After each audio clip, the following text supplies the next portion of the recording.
સેવા યજ્ઞની શરૂઆત કરેલી છે છત્રપતિ શિવાજી મહારાજના જન્મદિવસ 19 ફેબ્રુઆરીથી અને આ સેવા અવિરત 3 એપ્રિલ સુધી ચાલવાની છે। આ સેવાના ઉમદા કાર્યમાં આપ મીડિયાનો જે સહકાર રહ્યો છે ને વડોદરાની સંસ્કારી નગરીએ જે સાથ સહકાર આપ્યો છે અને હું આ કાર્ય કરતા વખતે દરેક લોકોને દર વખતે હું એક જ અપીલ કરું છું કે દરેક જણ પોતાના માનવ જન્મને વધાવી લેવું હોય તો એક સત્કર્મ કરવું જરૂરી છે। દરેક સંસ્કાર આપણામાં હિન્દુ સંસ્કૃતિમાં 16 સંસ્કાર આપ્યા છે પણ આ બી એક એવી જવાબદારી છે કે જેવા મૂંગા પક્ષીઓને આપણે પાણી પીવડાવીએ, મૂંગા પક્ષીઓને દાન મૂકીએ એટલે ખાવાનું અન્નદાન મૂકીએ એ આપણો માનવ ધર્મ છે। તો હું આપના શ્રોતાઓને સંસ્કારી નગરી વડોદરાની જનતાને હું એક જ વિનંતી ફરી એકવાર હાકલ કરું છું કે આવતા રવિવારે બી આ બાઉલ વિતરણ દાંડિયા બજાર સ્થિત થવા જઈ રહ્યું છે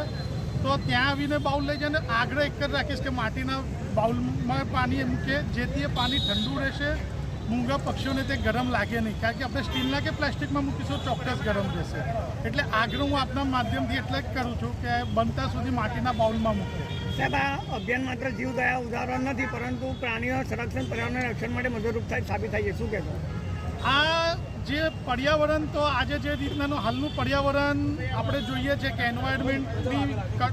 આ ગરમી જે માનવ બી સહન નથી કરી શકતું તો મૂંગા પક્ષીઓ તો એને ફેસ કરી રહ્યા છે। બીજું કે માનવ તો કોઈ જગ્યાએ જઈને પોતાની છાંયડો જોધીને બેસી શકે છે પણ જે રીતે વડોદરા શહેરનો વિકાસ થઈ રહ્યો છે અને જે રીતે વૃક્ષોનું છંદન થઈ રહ્યું છે અને વૃક્ષો વાવી નથી રહ્યા તો આપણે એક જાગૃત નાગરિક તરીકે આપણા ઘરના આંગણે ચોક્કસ વૃક્ષ વાવવાની જગ્યા હોય તો વાવવું જોઈએ અને વૃક્ષ ફળવાળું વાવીએ જેથી એ મૂંગા પક્ષી કોઈની અપેક્ષાએ ના રહીને કાયમ માટે એમનું જીવનનું આપણે નિયોજન કરીએ એવી મારી આપ સૌને વિનંતી છે।